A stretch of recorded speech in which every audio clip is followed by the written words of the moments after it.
So well, at the time, I think that it fit the criteria of a conflict more than it did a war. And it was a very short conflict that led to what looked like possibly a ceasefire, but that fell apart.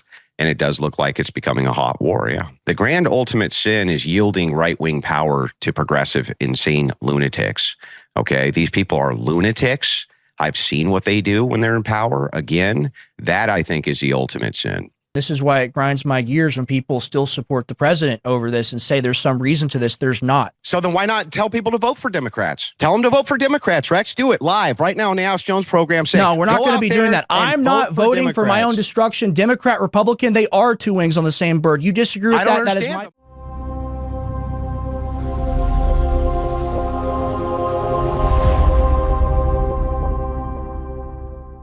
Andrew Wilson takes on Rex Jones in this heated debate over whether or not we should still support Trump's administration in the midterms. They discuss the Iran war and what is the reality of our situation. I think this is very important. One, I'm from Michigan and our elections are coming up. We got woke Haley Stevens and Islam-following Abdul al-Sayed in the primaries for Senate going against Mike Rogers, and for governor, John James, who almost hit all the points for me. He's running on traditional values. He's Christian, pushing faith in family and service before self. But yes, he receives AIPAC money. But I cannot imagine giving either of those Democrats my vote or not voting at all and possibly allowing them to win, which is where this debate comes into play. We cannot give what power we have over to the left, even if the current administration does something we don't support. Where is the deal breaker? Andrew says our domestic policy is even more important than our foreign policy, and I think he might be right. Let's get into it. I had a stream about, I think it was 7 weeks into the conflict, where I believe like we disagree with each other's position on whether this is a war or not a war. So I want to define terms. I want to define what we're talking about here. I don't want to speak for you, Andrew. I want you to speak for yourself. Where do you stand now into the conflict 6 months? I'm fine calling it a war. I don't think that's a problem. It definitely is not boding well for the Trump administration, that's for sure, going on 6 months with no real resolution in sight. So I don't think that it was a great idea for his administration to do. Right. And this is the frustration that I had initially. Forget just being a young person, forget just being 23 for a second and thinking about the prospect of us being involved in another like ground war in the Middle East. It seemed like something that could never be extricated from. And like, what is, or I don't want to speak for you, what's your belief on the reality of this being like winnable per se? There's no clear objective for what winning is. And so I'm not sure what we would even be winning. If you go into a country and you attack them, you need to everybody until you have unconditional surrender. And short of that, you probably shouldn't be fighting a war at all. That is in fact the case. So I never thought it was a great idea for Trump to go in. My kind of red line with him is whether or not he does a ground campaign. I think if he does that, it'll be the ultimate disaster for his administration. I still think that support for Donald Trump, as opposed to the alternative, is still a much better proposition ultimately for the nation. But I understand the anti-war sentiment. Yeah, so I think that's kind of the key disagreement that we have there, because I think we both agree now, 6 months into the conflict, that it is a war and all of that, and that it's not boding well, as you said, for the Trump administration. I agree. Here's where I stand. If we back him relentlessly into the hilt, it shows that our coalition is weak because we don't care about what we put him in power to do. What do you think about that? What's the alternative? Well, I mean, if you don't hold them to account in 2026, we're going to have a period where they're not going to be able to pack the Supreme Court. They're not going to be able to do much of anything. But if the electorate shows this is unacceptable, then in 2028, we could have a real populist platform. That's the alternative. I actually don't understand that position. How do we get to a populist platform from us giving up power? So one rule in politics, if you have power, you don't give it up ever. And the reason you don't want to do that is because the opposition will come in, undo everything that you've done, and reverse your policies. By the time you get power back again, all you're doing is undoing. It's just like an undoing after undoing after undoing. Do you want to consolidate power to the right for sure? Do you think What's that that? are we in power right now? Like, who is us giving up power? Because the Republicans, they don't represent what we voted for, so I don't feel very in control. Most Republicans do represent what you voted for. There's a few defectors you probably don't like, but overarchingly, Republicans have been fairly decent when it comes to things like migration, when it comes to issues and social issues, But we're domestic talking about policy. the They've war. been fairly decent. But the war. Yeah, I understand, but I'm looking at the totality of why it is that you don't want to give up power over a conflict you don't support. All right, but they didn't do what we voted for or what I voted for because they didn't pass the war powers resolution. So they're failing on that front. That's a big problem. Yeah, I'm certain that there's multiple policies that you would consider to be failures from the right or Republican Party, but that really doesn't have any bearing over whether or not, if you look at the totality of how it's going to be governed between the left or the right, it's going to be far superior under the right than the left. And so what I look at politically is I'm looking at political longevity. Who's the nation going to be better in the hands of ultimately? And it's going to be the right wing, and it's going to be Republicans. And there's no ifs, ands, or buts about that. I've lived under Democrat rule. It's a nightmare. It's always a nightmare. It's going to be a nightmare again. So while I agree with you in spirit that there's many things here that we have disagreements with, we need to rein our party back in and tell them no war, things like this. That has no bearing ultimately on who I want to see governing. Okay, so that's what you meant when you said, I'm not an anti-war guy, but I'm not a pro-Iranian war guy. Correct. I'm not anti-war. Okay, it just depends on what the war or the conflict is. So I'm an America firster. It's the case that I'm anti-Iranian war, sure, but I'm an America firster. So the idea is that there could be wars that America needs to engage in for its own interest. You would agree with me on that. It's just that this probably isn't one of them. Yeah, but your opinion has changed because initially you didn't call it a war. Now you're calling it a war. So well, at the time, I think that it fit the criteria of a conflict more than it did a war. And it was a very short conflict that led to what looked like possibly a ceasefire, but that fell apart. And it does look like it's becoming a hot war. Yeah. Right. A regional conflict, a regional war. And like this is the reality. Like there's no brakes on this train. This is why it grinds my gears when people still support the president over this and say there's some reason to this. There's not. This is a COVID of choice in my view. Would you disagree with that? Yeah. So I'm not supporting. Do you agree with me that we don't have to support every position of Donald Trump to still understand that he's the lesser of two evils here? I think there's a hierarchy. I think when you do like the grand ultimate sin, I think it really counts against you. I think that's what he's done with the war, the peace president. I don't think that that's the grand ultimate sin. The grand ultimate sin is yielding right-wing power to progressive, insane lunatics. Okay, these people are lunatics. I've seen what they do when they're in power. Again, that I think is the ultimate sin.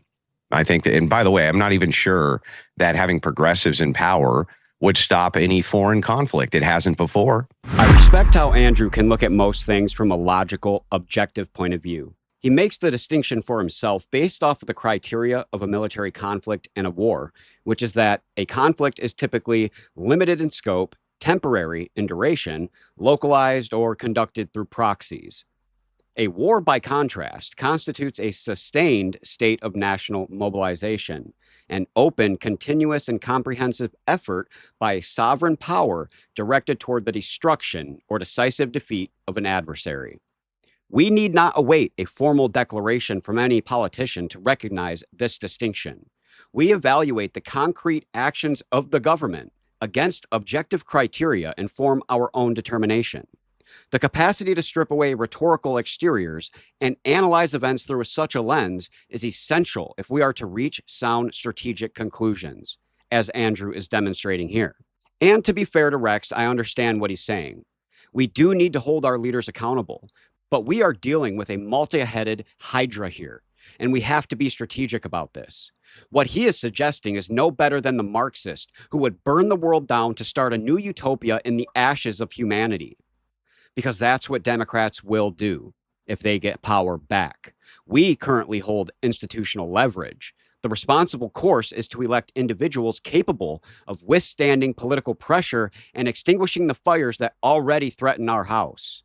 We do not recall the fire trucks while the structure burns simply because we disapprove of those who funded the firehouse.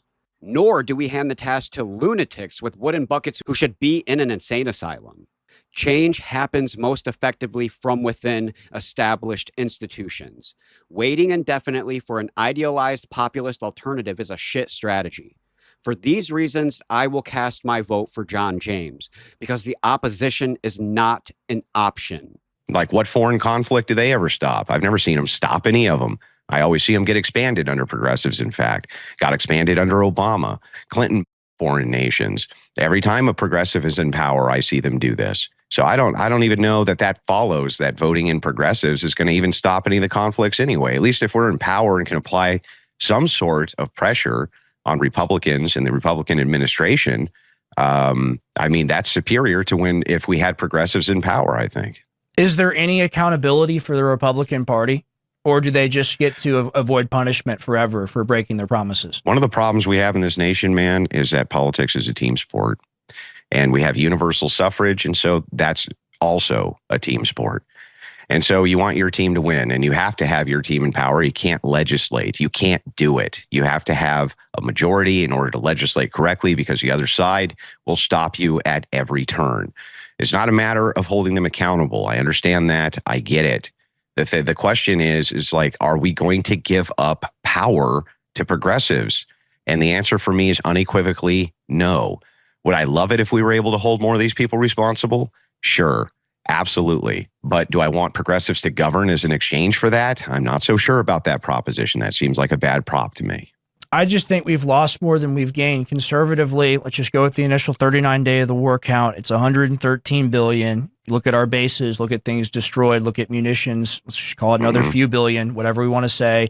Look at the global energy crisis ramification for people at home. People are spending more money. Ultimately, you're looking at like around a $200 billion price tag for, 150 days or 6 months of war. It's going to be more than that before it's done. Well, absolutely. Absolutely. So how on quote unquote our side, quote unquote the right, how is that not the ultimate sin? I'm going to put that back to you. Because domestic policy is even more important than foreign policy is, significantly more important. And the domestic policy under Democrats is going to look like this. They're going to institute corporate tax increases immediately, which Trump tried to offset with tariffs, which is going to increase the amount that you pay for your goods significantly. They tried to say that Trump was doing that when he instituted tariffs. The opposite is true. When you up corporate taxes, who ends up paying the bill? It's the consumer. Not only that, they're going to roll back Roe v. Wade and the legislation that we have fervently fought for there. They're going to pack the court. These people are lunatics. They will. And by the way, right now we have net negative, actually, migration to the United States. And I guarantee you that that's not going to stay the case under progressive rule. So look, I get it. There's a foreign policy blunder that's going on, and it really sucks. And I hope we can rein it in. But I'm telling you right now that the alternative of putting progressives in power is going to destroy the nation even further than it's been destroyed, significantly more. Right now, you have who on the left? You have Mamdani, you have communists coming out of the East, which is where they've traditionally come from, moving their way out westward. You want these people in power? No, you don't. You don't want them in power. Even if it was the case that they reined in some of these wars, which I doubt, but let's just give them the benefit of the doubt, they will still destroy you domestically. They're handed the keys to the kingdom, though, when we have coffins come home draped in American flags. And the whole narrative about Mamdani, he's in the Oval Office shaking hands with Donald Trump, hanging out. So the whole narrative of, the great communist enemy, the evil enemy, I just see these as different factions that want to destroy the country. Do you not see the Republicans as a different faction that wants to destroy? No, I've never believed the ideal that this was a two-headed snake. With one single body. That's not the case. The case of the matter is that if you have universal suffrage, you're always going to be reduced to a single party. Even in places where they have rounds of voting like they do in the UK, it often comes down to just two parties, which are the two major parties. This is a real concept in political science called Duversay's law, which explains the frequent emergence of a two-party systems. Look it up to find out more. There's not much you can do because there's a couple of wedge issues that parties can build their platforms around that people will endlessly fight about. That is the truth of the world.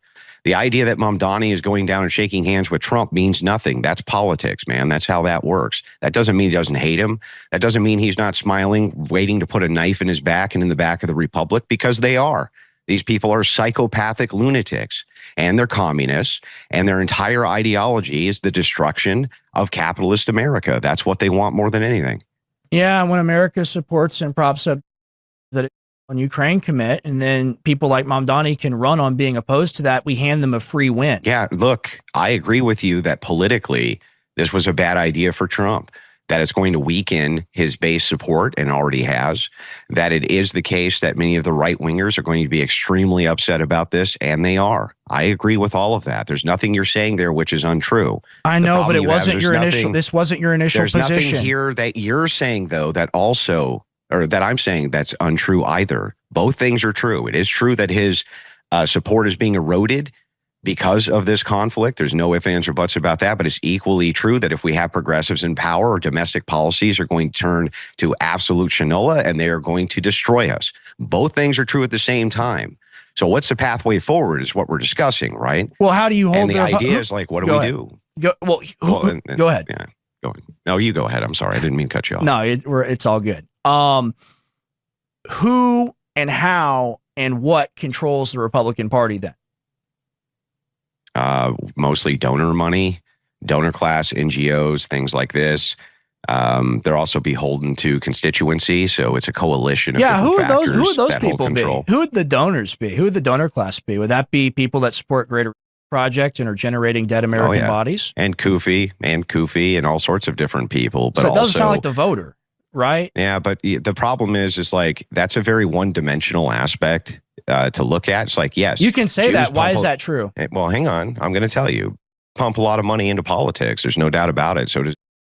But on the other hand, so do most of the Arab nations. So do most foreign nations pump money into politics. Are we fighting a war for them? Left. Are we fighting a war for the Arab nations right now? No, that's beside the point, though. No, who controls the party, Andrew? Who controls the party? So it's not purely who control the party. I didn't say it's that. It's a collection of NGOs that control both parties. They both have vested interests. It depends on which party and which platform you're looking at. If you're looking at the Democrat and Republican, the dialectic there, they're mostly held by huge donors, by NGOs, and their constituency and what their constituency wants. One thing both constituencies agree on is they want to move away from the Iraq conflict, but NGOs and donors on both sides may not want to do that. So yes, both parties are seized by NGOs. There's no ifs, ands, or buts about that. And also they have some sort of beholdenness to their own constituency. So it's a coalition of factors and not a single factor. So if it's being run by donor money and not by the will of the people, the will of the voters, then how are we bad for wanting to hold them to account by doing the only thing we can do by not voting for them? Because, Rex, by not voting for them, we are essentially doing what you don't want to do, which is to vote for your own destruction. It's an avoidance paradox where doing nothing will end up resulting in what you didn't want to happen in the first place.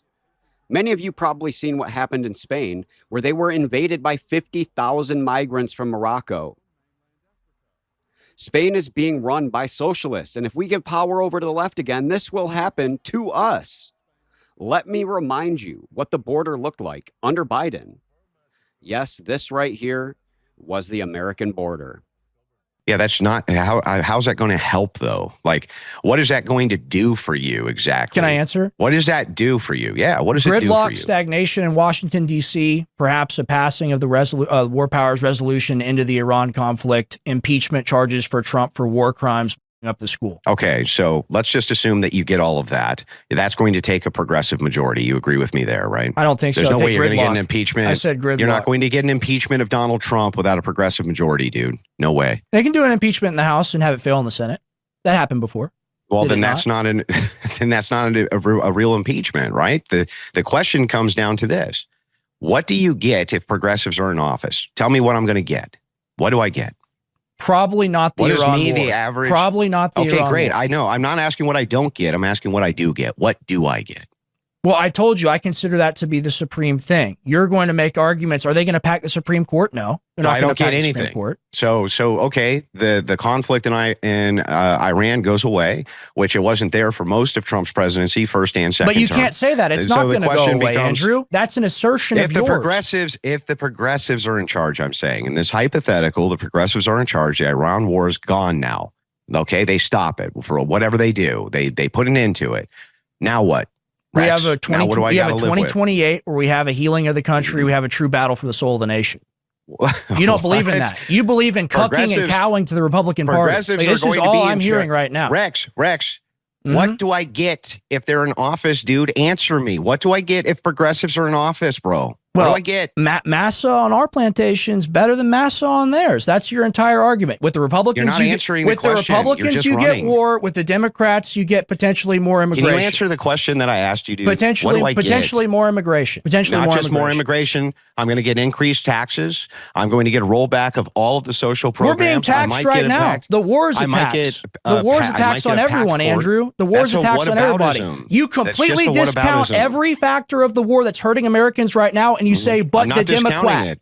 You say, but the Democrat. That's your entire argument. You're saying the Democrats will save us, Andrew. That's not what I said. I want the war to end. World War III is happening right now. You support World War III. You say you don't, but you make justifications for it. I support World War III. Yes. You support communists getting into office to save you from the evil Republicans because you can't rein in your own party. Andrew, what happens when World War III truly breaks out and there's a ground invasion? You were wrong 7 weeks into the war. You're wrong right now. What happens when that happens? Are you going to eat crow? Wrong?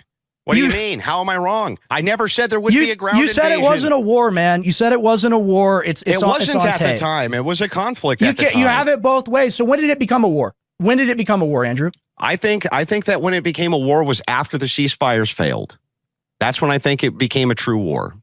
All right, so Trump disagrees with you. Trump says the 4 soldiers that just died didn't die in the Iran war. He says we're not at war. Do you support that position? I disagree with Trump. Fantastic. All right, so how do you hold him to account? If you disagree with the president, do you care? Is he your king? So the thing that's funny is like we can go to our representatives. We can ask them to defund this. We can ask for many things from the representatives who are in control. Now that you have established what my view is, Rex, how are Democrats going to save us from anything, bro? Tell me, please. All right, mass starvation every single day. The Strait of Hormuz and Bab el-Mandeb are shut. There's global famine, mass migration, human osmotic pressure. Michael Yon talks about it all the time. This war will generate 100 times the problems that you're kvetching about. That's a reality. Well, first of all, hang on. You're still not answering what I'm asking you. How are Democrats, who you can't even guarantee I told you, I'm not getting World War III. I'm not getting World War III, Andrew. Guarantee me that they'll stop World War III, bro. So just tell me, what do I get if they're in charge of the domestic policy of the United States besides completely? What do I get? You get no war. I'm going to keep saying it. You get no war. Yeah, except can you promise me when Democrats are in office, I get no war? Well, you promised me it was a 7-week conflict and not a war, and then you changed your mind. Answer the question. No, you get to have it both ways. You get to have your cake and eat it too, but then I have to respond to your hypothetical. Whatever, if the Democrat win, they destroy the country because you say so. I don't agree with your assertion. Yeah, they're going to. I don't think they're going to destroy the country. So then why not tell people to vote for Democrats? Tell them to vote for Democrats, Rex. Do it live right now on the Alex Jones program. No, we're not going to be doing that. I'm not voting for my own destruction. Democrat, Republican, they are two wings on the same bird. You disagree with that? That is my...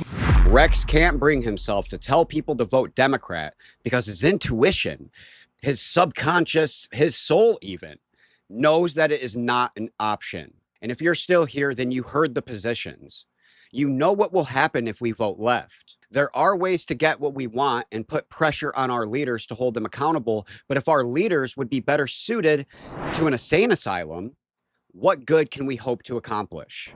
What changes do you think will actually take effect? I made this video in hopes to incite some contemplation on these issues and to urge you to vote, to get everyone around you to vote.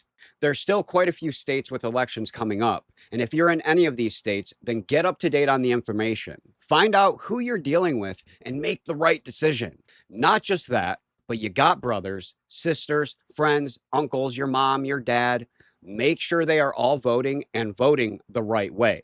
Be the change you want to see in the world. The belief that politics isn't for the normal person is one of the biggest lies they have ever sold us.